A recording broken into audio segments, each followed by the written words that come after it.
wonderful story by a ghost story writer called M.R. James. It's called Whistle and I'll Come to You, My Lad. About a professor who goes on a vacation. He's staying in an inn by the ocean, and one afternoon he takes a walk and he finds himself, because this is England, he finds himself in amongst a ruin, and he realizes that it's a preceptory, like a chapel of the Knights Templar. And he's poking around and he finds a little metal tube, which he drops in his pocket, and he's walking back home, and now it's evening, and he keeps thinking that he sees someone following him, but not catching up, just sort of keeping pace with him. He gets back to the inn, he goes in his room, he throws his hat and his coat on the second bed in his room, he sits down on his own bed, he's cleaning up this metal tube. On it in Latin it says, "Who is this that comes?"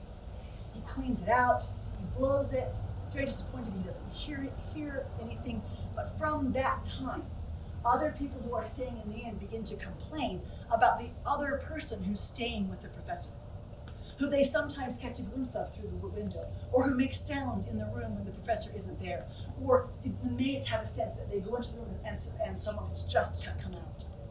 And one night, the professor is awakened from a deep sleep, and he sits up in bed, and she realizes that the bedclothes of the second bed are drawing themselves together and taking the form of this horrible creature that rises up. I'm not going to tell you that story because it's English, and we're talking about Utah. But you can read it. It's called Whistle and I'll Come to You, My Lad. Lantern Man stories all over the place. In Park City, there's one up in the mines. There's one at Strawberry Reservoir. The cemetery at Schofield is supposed to be full of them. And I want to tell you about one that people see on the shores of the Great Salt Lake. It starts with a man named John Dawson.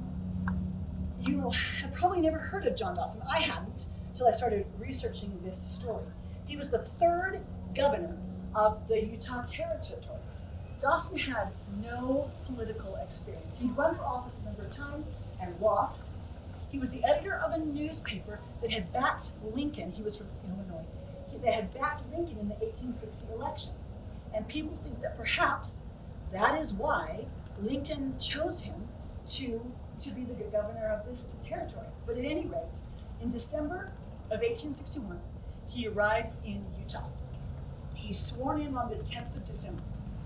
In his inauguration speech, he informs the citizens of the territory that, depending on what account you read, they owe between $30,000 and $40,000 in back taxes, a lot of money. The people of the territory are not pleased to hear that, and less pleased when he informs them that they should immediately pay it because they are seen as a rebellious people. The next week, a bill is passed by the Utah Territorial Legislature, which will be the first steps in applying for statehood, and Dawson vetoes it. By New Year's Eve, 1861, after only 3 weeks in office, Dawson is in a fast stagecoach on his way out of the territory.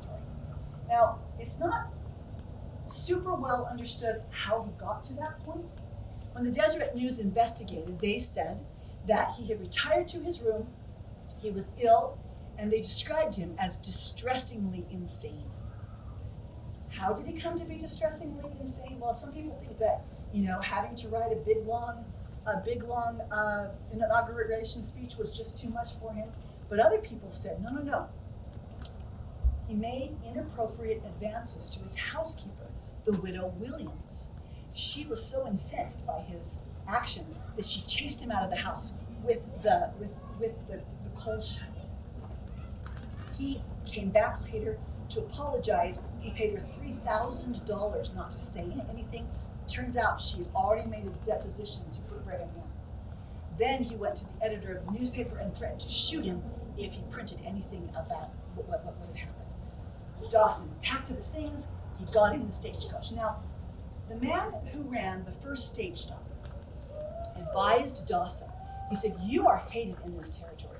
You need to hire a guard to get you safely out." And he recommended someone named Moroni Clausen. He went by Moroni.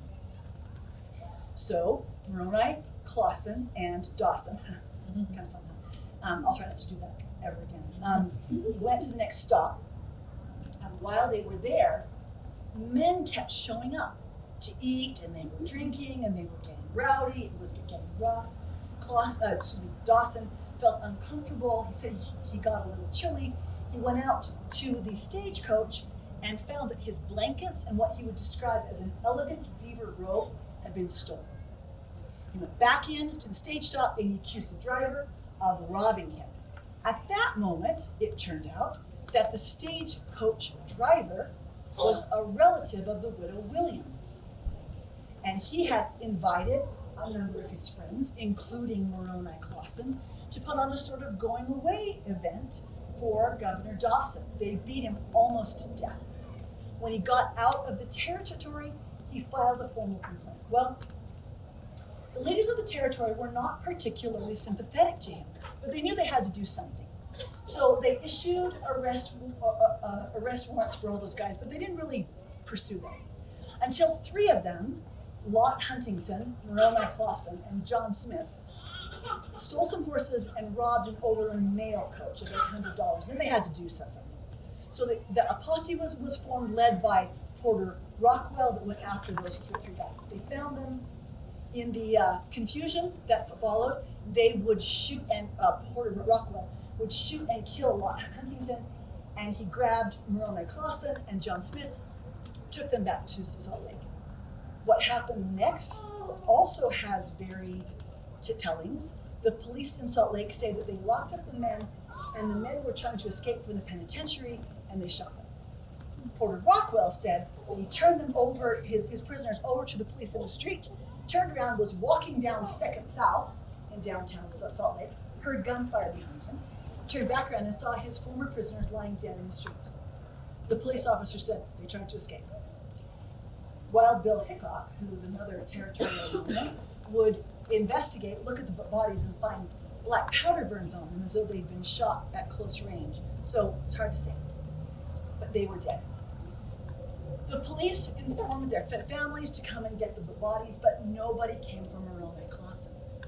So one of the policemen, a man named Henry Heath, offered to pay for the burial and to buy a new suit of clothes for Moroni Clausen to be buried in. He was buried.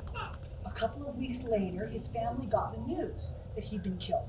They showed up and said, "Hello, we would like to disinter him so we can take him back to be buried in our family's cemetery." The police said, "That's fine, we'll help you with that." They went to the Salt Lake Cemetery. They disinterred the coffin. When they got it out, I don't understand this part of the story. I don't think this was, I wouldn't have done this, but they opened the coffin. It had been a number of weeks, but they opened the coffin. And inside, Moroni Clausen was not only lying face down, he was naked. Well, the family was very angry, and actually so was Officer Heath, because he had paid for that suit of clothing.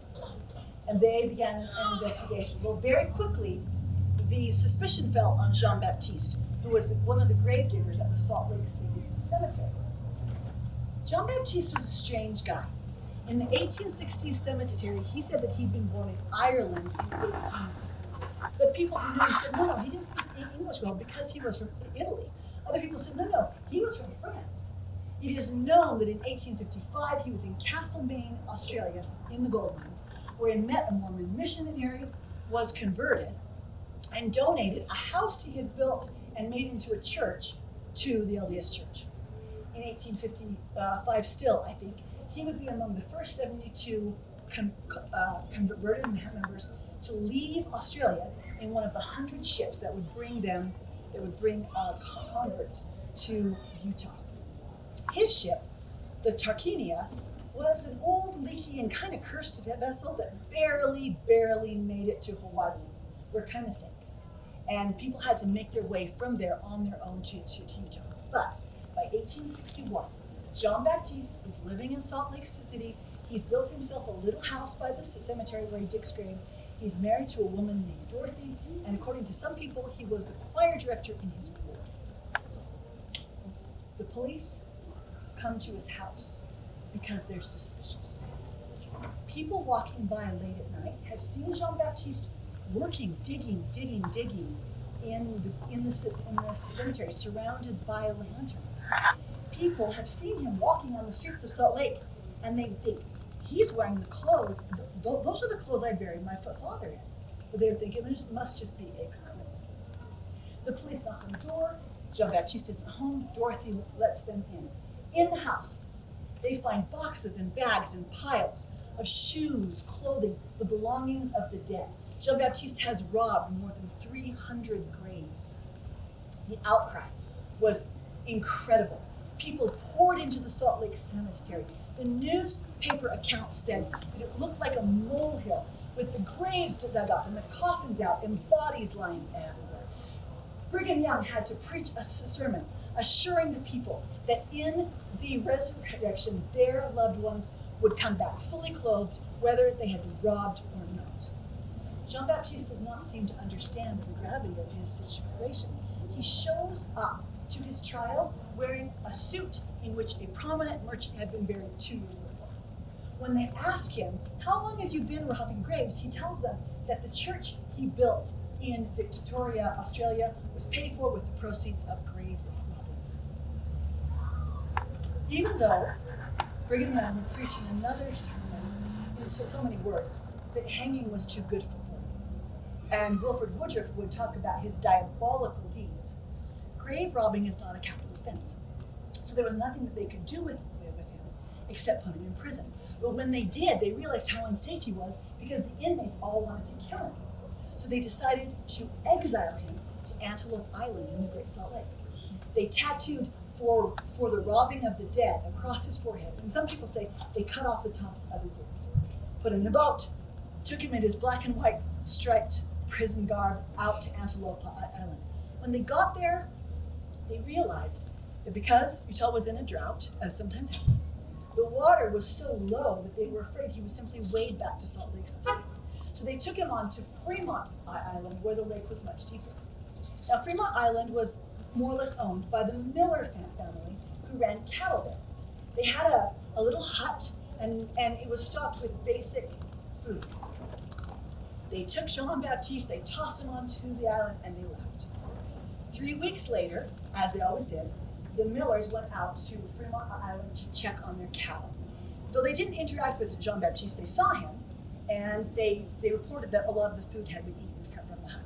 When they went back after another 3 weeks, Jean-Baptiste was gone. The hut had been mostly torn down, a heifer had been killed, and skinned, and its hide had been cut into strips, some of which were still left.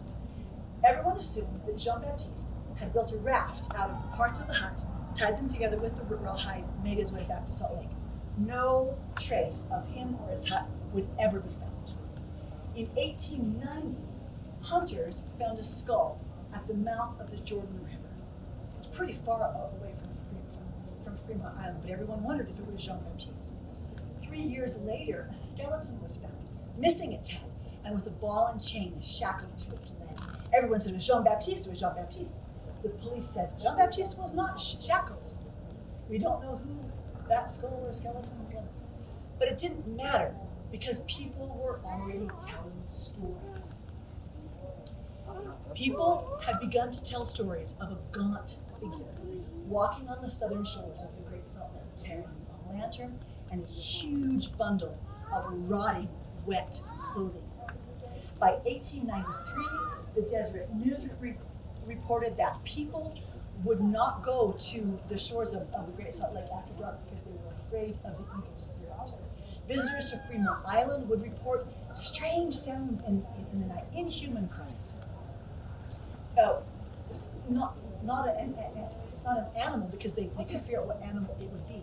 They would say that their own animals were spooked and stayed close to the fire and close to them, though they couldn't see the problem. And in the daytime, yeah, sit here and wait a moment, and I'll tell you a good story. They would report that in the morning, their belongings would be mysteriously gone. To this day, people call in reports of a strange skeletal man walking along the shores of the Great Salt Lake, struggling under the load of a great, dripping, rotting bundle of clothes, carrying a lantern. Now remember what I told you. If you're out at night, you see a low light by the ground, walk away Keep walking, even if it comes after you. And don't whistle. Thank you.